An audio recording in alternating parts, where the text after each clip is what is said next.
नमस्कार दोस्तों, कैसे हैं आप लोग? तो आज मैं फिर से आपके सामने कुछ इम्पोर्टेंस कंपनी के अपडेट लेके आया हूँ। तो आज का वीडियो बहुत इंटरेस्टिंग होने वाला है क्योंकि बहुत सारे दोस्तों का कमेंट्स भी थे कि इस कंपनी के ऊपर वीडियो ज़रूर बना के दीजिएगा। तो आपके कमेंट्स के ऊपर ही मैं इस वीडियो को बना रहा हूँ। और हाँ, मुझे भी इस वीडियो को आपके साथ शेयर करना था क्योंकि मैं खुद जहाँ-जहाँ पे मैंने स्विंग ट्रेडिंग किए थे, वो भी मैं आपके साथ शेयर करूँगा और किस तरीके से सिचुएशन को और किस तरीके से फंडामेंटल को रिसर्च करके और टेक्निकल को फॉलो करके मैं काम करता हूँ, वो मैं इस वीडियो में आपके साथ शेयर करने वाला हूँ। तो इस वीडियो को लास्ट तक जरूर देखिए और अभी तक अपने चैनल को सब्सक्राइब नहीं किया तो जरूर कर लीजिएगा, कंटिन्यूसली इन्फॉर्मेशन पाना है तो चलो देख लेते कौन सा कंपनी है इस वीडियो के अंदर। फर्स्ट जो कंपनी है जिसके नाम के बारे में बात करूँ उसका नाम है L&T माइंटी। देखिए एक्चुअली L&T माइंटी नाम से जाना जाता है। जो L&T ग्रुप के मतलब L&T ग्रुप के ही एक बड़ा सा कंपनी है, एक नहीं दो कंपनी था, एक L&T नाम से एक माइंटी नाम से। दोनों को एक साथ मार्च किया गया और मार्च करने के बाद दोनों कंपनी एक साथ एक ही प्लेटफॉर्म के ऊपर काम कर रहा है। कंपनी का कहना है कि यहाँ पे आप देख सकते हैं खूबी merger with माइंट्री LTI and माइंट्री limited. अभी जो जिसका नाम माइंट्री था, तो माइंट्री एक साथ मार्च करने के बाद और कब मार्च किया गया 6 मई 2022 में जब मार्च हुआ था तब भी मैं आपको वीडियो बना के शेयर किया था कि announce the proposal to merge Mindtree into the LTI through the scheme of. आप यहाँ पे देखेंगे पूरा डिटेल्स यहाँ पे आपको देखने को मिलेगा। तो स्कीम ऑफ अप्रूवल, जो अप्रूवल होना चाहिए था वो फाइनली अप्रूवल हो चुके थे और उसके बाद मार्च भी हो गया। तो अभी क्वेश्चन आएगा सर दोनों कंपनी को मार्च क्यों किया जाता है? तो देखिए एक बात मैं आपको बता दूं, मान के चलिए आपका मतलब जो प्रोडक्ट है वो दोनों प्रोडक्ट सेम टू सेम है। मतलब जो प्रोडक्ट है आप दोनों जगह पे बेच रहे हैं।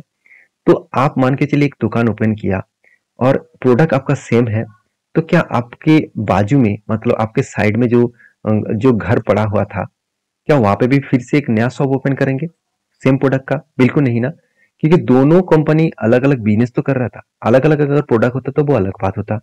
सेम टू सेम प्रोडक्ट है तो दोनों company same to same area में था, तो इसलिए दोनों को क्या कर दिया गया, मार्च कर दिया गया। इसका मतलब जो इसका कस्टमर है उसको बोला जाएगा कि इस दुकान में नहीं आपको उस दुकान में मिल जाएगा, और जो इसका एम्प्लॉय है उसको बोला जाएगा चल तू आज नहीं, आज इस दुकान में नहीं उस दुकान में चले जा। तो इसी तरीके से सिचुएशन देखने को मिलता है।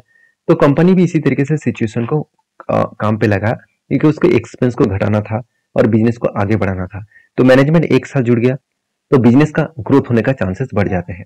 तो आप देखेंगे आरओसी आरओई बेस्ड है, कंपनी का इनकम भी अच्छा है, डेप्थ एकदम जीरो है और कंपनी का अर्निंग पर शेयर भी ठीक ठाक है। दो पॉइंट्स मुझे सबसे बेस्ट लगा, आरओसी 3 साल में भी बेस्ट है और ईबिटा मार्जिन भी बेस्ट देखने को मिला। अभी क्वार्टरली रिजल्ट के बारे में बात करूं तो कंपनी की जो सेल्स है वो अलग लेवल में ग्रोथ होता दिखेगा, 3400 के आसपास, और अभी कितना 8700 के आसपास। तो जो सेल्स का जो ग्रोथ है वो ग्रोथ कुछ अलग लेवल्स में देखने को मिला और कंटिन्यूसली कंपनी सेल्स को ग्रोथ बढ़ा रहा है। और अभी एक चीज मैं आपको बता दूं, एक रिपोर्ट के माध्यम से ये भी बताया गया कि कंपनी का जो रिजल्ट है क्वार्टर 2 का वो कुछ रिव्यू यहाँ पे देखने को मिला कि रिजल्ट कितना 88,900 मिलियन का टोटल रिजल्ट होने वाला है। इसका मतलब 8,890 करोड़ के आसपास, और पेट मार्जिन कितना करीबन 1094 करोड़ के आसपास पेट मार्जिन देखने को मिलेगा। तो इस तरीके से सिचुएशन के एक अंदाजा लगाया गया था और वो किसने अंदाजा लगाया था? IIFL सिक्योरिटीज ने। तो IIFL सिक्योरिटीज आप सभी जानते हैं ये भी एक ऐसी कंपनी है जो स्टॉक मार्केट के ऊपर और फाइनेंस के ऊपर भी काम करते हैं। इसका दोनों ग्रुप अलग अलग है, एक फाइनेंस के ऊपर, एक डायरेक्टली स्टॉक मार्केट के ऊपर भी काम करते हैं। तो अभी एलटी माइंडी के ऊपर मैं दो पॉइंट्स में आपके साथ शेयर करूंगा, जो दो पॉइंट्स के कारण आपको इस कंपनी के ऊपर जर्नी लॉन्ग टर्म के लिए जरूर सोचने के लिए मजबूर कर देंगे। देखिए जैसे रिजर्व रिजर्व देखिए 1000 करोड़ से सिर्फ 10 साल हुआ कहाँ पे चला गया 16,000 करोड़। बोरिंग्स भी बढ़ा मगर छोटे मोटे बोरिंग्स। कंपनी का फिक्स एसेट भी बढ़ा, जो 600 करोड़ था वो बढ़ के हो चुके 3600 करोड़। कंपनी का इस बार हाईएस्ट पैसा कंपनी बिजनेस के ऊपर लगा के रखे हैं, करीबन 900 करोड़ के आसपास। और सबसे जो मजेदार बात क्या आप जानते हैं, इस कंपनी के ऊपर इंस्टीट्यूशन हमेशा खुद का शेयर बढ़ाते चले जा रहे हैं। जैसे डीएस के पास देखिए 4% का होल्डिंग था, आज बढ़ के हो चुके 12 12.5%। एफएस के पास देखिए पहले ज्यादा था, बीच में कम हो गया था, अभी वही शेयर को वो कंटिन्यू कर रहा है। पब्लिक के पास भी शेयर होल्डिंग बढ़ा और प्रोमोटर के पास थोड़ा सा स्टेक यहाँ पे प्रोमोटर ने बेचा है। तो ओवरऑल इस कंपनी के चार्ट पैटर्न्स के बारे में बात करूँ तो मैंने एक आपको चार्ट पैटर्न मेंशन करके दिया। तो कुछ अलग लेवल का चार्ट पैटर्न बना, एक कब बना, उसके बाद 1 2 3 बार हैंडल बना। तो जब 3 बार हैंडल क्रिएट होता है तो वहां पे एक प्लस पॉइंट के हिसाब से जरूर आपको सोचना चाहिए, क्योंकि उस सिचुएशन में उस जगह पे कंपनी में ग्रोथ होने का चांसेस ज्यादा होते हैं। चार्ट पैटर्न जब ब्रेकआउट करेगा तो एक बड़ा धमाका होने का चांसेस है। यहाँ पे क्वेश्चन आएगा, सर ब्रेकआउट भी हुआ, कंफर्म भी हुआ और यहाँ पे एंटी, एक्चुअली मैंने इस जगह पे एंटी भी ले चुका हूँ, अभी करेक्शन हो रहा है तो कितना गिर सकता है। देखिए कितना गिर सकता है इसको किसी को पता नहीं, हमेशा एक लेवल के हिसाब से देखा जाता है। तो इस लेवल को वो टच करके वो रिवर्सल कर सकते हैं। क्यों? क्योंकि ये जो लेवल है इस लेवल को वो बार बार टेस्ट किए और ऊपर गया। और दूसरी बात, यही लेवल अभी देखिए कंपनी का 200 डेज को भी टच करने के लिए आ रहा है।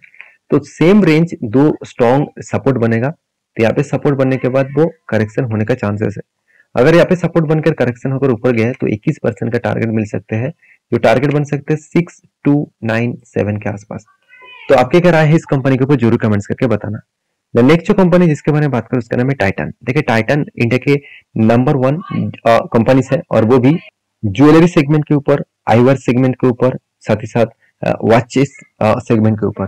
तो कंपनी जो प्रोडक्ट को बेच रहे हैं उस प्रोडक्ट का डिमांड आज जितना है फ्यूचर में और भी ज्यादा बढ़ने वाला है, क्योंकि देखिए ज्वेलरी तो बिजनेस खत्म नहीं होगा और आईवास के डिमांड लगातार बढ़ती जा रही है, क्योंकि हर मतलब एक रिसर्च के माध्यम से बताया जा रहा है हर 100 व्यक्ति में आपको 50 से भी ज्यादा, 50 से 60% से भी ज्यादा लोगों के आंखों में चश्मा लग चुके हैं, क्योंकि मतलब उसका आंखों में कमजोरी बहुत सारे कारण की वजह से हो रहा है, क्योंकि कंटिन्यूसली मोबाइल्स को देखना, कोई भी लैपटॉप स्क्रीन के सामने बैठना, तो कुछ जिन के हिसाब से आपको बहुत सारे प्रॉब्लम्स के इश्यू के कारण तो जो आईवर्स है उसका डिमांड लगातार बढ़ते जा रहा है और भी बढ़ने वाले हैं। तो टाइटन का भी जो प्रोडक्ट का जो डिमांड है वो बढ़ने वाला है। इसके लिए टाइटन के ऊपर मैं बुलिश इसीलिए हूँ क्योंकि टाइटन एक ऐसे प्लेटफॉर्म के ऊपर काम कर रहा है जो प्लेटफॉर्म को टक्कर देना इतना आसान नहीं होगा। इसका जो कंपटीटर है वो इसको टक्कर देने के लिए फिर से मुझे लगता है बहुत ज्यादा मेहनत करना पड़ेगा। ये टोटल जितने सारे इस सेक्टर में कंपनीज है वो सारे कंपनीज का मार्केट कैप को एक साथ जोड़ दिया जाए फिर भी टाइटन के जैसे मार्केट कैप नहीं बनेगा, क्योंकि टाइटन का मार्केट कैप 3 लाख करोड़ के आसपास बन चुके हैं। हाँ मान लेता हूँ कंपनी के पास कर्जा ज्यादा है, क्योंकि कंपनी कुछ बिजनेस को एक्सपेंड करने के लिए कर्जा उठाया है। मैं कितना कर्जा उठाया मैं आपको दिखाऊंगा, उससे पहले देखिए आरओसी बेस देखने को मिलेगा और कंपनी कर्जा किस बेसिस में उठा आपको यहाँ पे दिखेगा। देखिए कंपनी के पास कोई भी कर्जा नहीं था, जीरो कर्जा था, धीरे धीरे करके कर्जा बढ़ा, आज 9300 करोड़ के आसपास कर्जा बना। और इस कर्जा किस लिए बना? कंपनी ने कोई लॉन्ग टर्म के लिए कर्जा नहीं लिया, कंपनी शॉर्ट टर्म के लिए लिया। इसका मतलब इस बार कंपनी के प्रोजेक्ट को कुछ बड़ा करने के लिए, कुछ धमाका करने के लिए इस तरीके से एक्स्ट्रा कर्जा कंपनी उठाया है। अभी इस कंपनी के जो फिक्स एसेट है वो देखेंगे तो फिक्स एसेट भी बढ़ा और सबसे जो बेस्ट पॉइंट लगा जिसके कारण मैंने एक ट्रेड लिया था और ट्रेड मेरा टारगेट भी इजीली अचीव हो गया, वो है CWIP। CWIP में देखिए 140-145 करोड़ के आसपास कंपनी बिजनेस के ऊपर पैसे को निवेश करके रखे थे, प्रोसेसिंग में लगा के रखे थे, जो प्रोसेसिंग खत्म होने के बाद नेक्स्ट ईयर में इस पैसा फिक्स्ड एसेट में ऐड होता दिखेगा। और यही कारण की वजह से मैंने ट्रेड लिया था। और मैं दूसरे कारण भी यही है कि इंस्टीट्यूशन भी देखिए कंटिन्यूसली इसके ऊपर होल्डिंग को बढ़ाते चले जा रहे थे और इसीलिए मैं एक पॉजिटिव फीलिंग्स इस कंपनी के ऊपर देखने को मिला। अभी चार्ट पैटर्न्स के बारे में बात करूं तो मेरा एंटी कहाँ पे था और टारगेट कहाँ पे बना मैं आपको बता दूं। तो एक कप विद हैंडल पैटर्न्स बना, शानदार तरीके से कप विद हैंडल पैटर्न बना और फाइनली इतना बड़ा लंबा जर्नी करने के बाद यहाँ पे ब्रेकआउट करने की कोशिश किए थे, रिवर्सल किए, उसके बाद फाइनली ब्रेकआउट किए। तो ब्रेकआउट करने के बाद यहाँ पे एंटी बना और जो मेरा टारगेट है वो टारगेट कुछ इस लेवल तक बना है 3277 के आसपास। तो 3277 के आसपास टारगेट बना और यहाँ से एंट्री लेवल से अगर टारगेट बनना है तो कितना बना? करीबन 18% के आसपास। तो देखिए इस तरीके से सिचुएशन को आपको समझकर काम करना पड़ेगा, सिर्फ टेक्निकली चार्ट पैटर्न्स देखकर कुछ नहीं होगा। बहुत सारे लोग मुझे ये भी बार बार कमेंट करते रहते हैं कि सर आपको हमेशा cup with handle patterns, head and shoulder patterns दिख क्यों जाते हैं? देखिए दिख नहीं जाता है, मेरा 7 साल की इसके ऊपर एक्सपीरियंस है। जिस एक्सपीरियंस के बेसिस में मैं काम करता हूँ वो इतने सालों तक मैं जो प्रोडक्ट, जो चीजों के ऊपर काम कर रहा हूँ वो मुझे हर जगह पे तो इसीलिए दिखेगा, हर जगह पे नहीं, जो जो टेक्निकली चार्ट पैटर्न बना है वो मुझे इजीली दिखेगा। आप भी इस तरीके से सिचुएशन को कंटिन्यूसली फॉलो करते रहेंगे तो देखिए आपको भी हमेशा खुद स्टॉक जब फाइंड आउट करेंगे खुद आपको दिखेगा। तो मेरे कहने का मतलब है, अगर आपका कोई भी पैटर्न्स आपको प्रॉफिटेबिलिटी दे रहा है तो उसके ऊपर आपको भरोसा होना चाहिए, उसके ऊपर आपको पेशेंस के साथ बने रहना चाहिए। आज नहीं तो कल वो प्रॉफिट देगा। आप मेरा पुराना सब्सक्राइबर है तो आपको पता है मैंने जितने सारे एंट्री लिया हूँ मैं आपके साथ शेयर भी किया हूँ, और आपने अगर उसके ऊपर रिसर्च किया है तो आपको पता है कि ऑलमोस्ट सारे के सारे मतलब ज्यादा से ज्यादा स्टॉक के ऊपर टारगेट हो चुके हैं। कुछ स्टॉक का एंट्री के बाद अच्छा खासा करेक्शन भी हुआ, वो इंतजार कर रहा हूँ, जब प्रॉफिट होगा तब मैं देखूंगा। और नेक्स्ट जो कंपनी है जिसके बारे में डिस्कशन करूँ उसका नाम है IEX। देखिए इस कंपनी के ऊपर बहुत दिनों से मुझे कमेंट्स आ रहा था, सर इसका मोनोपोली जो खत्म होने का चांसेस है, मोनोपोली जो खत्म होने का जो रिपोर्ट आया है क्या वो फाइनली हो चुके हैं? देखिए अभी तक गवर्नमेंट ने इसके ऊपर जिस तरीके से प्रेशराइज क्रिएट किया है, तो मुझे लगता है इस कंपनी का अगर मोनोपोली खत्म हो जाए तो थोड़ा सा प्रेशराइज तो बनेगा। फिर भी इस कंपनी में मुझे उतना ज्यादा नेगेटिव पॉइंट देखने को नहीं मिलता। देखिए आपका एक दुकान है, उसके बाजू में अगर आपका दोस्त भी सेम टू सेम प्रोडक्ट का दुकान अगर ओपन कर लिया, मान के चलिए आपका दुकान का प्रोडक्ट है पी और आपका दोस्त भी सेम टू सेम दुकान किया और उसका भी प्रोडक्ट पी है, तो आपका इतने दिनों में जितने सारे कस्टमर आ रहे थे तो थोड़ा सा कस्टमर आपके दोस्त के दुकान में भी जाएगा, मगर ज्यादा से ज्यादा कस्टमर आपके पास ही रहेंगे, क्योंकि आपके साथ जो इतने दिनों का डील है, इतने दिनों के जो ट्रस्ट बन चुके हैं, वो ट्रस्ट वो खत्म नहीं करेंगे। तो मेरे कहने का मतलब है कि अगर आपको किसी भी कंपनी के ऊपर कुछ डिसीजन लेना है तो उसको विजन के हिसाब से काम करना पड़ेगा, उसका परफॉर्मेंस के ऊपर काम करना पड़ेगा, चाहे उसका मोनोपोली है रहे ना रहे। तो बहुत सारे लोगों का यही मतलब कंसेप्शन है कि वो बता रहे हैं कि इस कंपनी मोनोपोली खत्म हो जाएगा तो कंपनी बर्बाद हो जाएगा।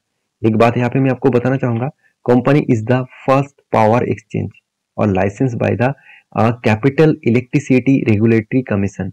तो CERC इन्होंने फर्स्ट इसका लाइसेंस भी इशू किए थे। तो इतने पुराना कंपनी होने के नाते, कंपनी का परफॉर्मेंस भी अच्छा होने के नाते, कर्जा जीरो है, इनकम भी है, क्वार्टरली रिजल्ट भी कंपनी अलग लेवल का प्रेजेंट भी करते रहते हैं, प्रॉफिटेबिलिटी देख लीजिए, कंटिन्यूसली कंपनी एक रेंज के हिसाब से प्रॉफिट कर रहा है।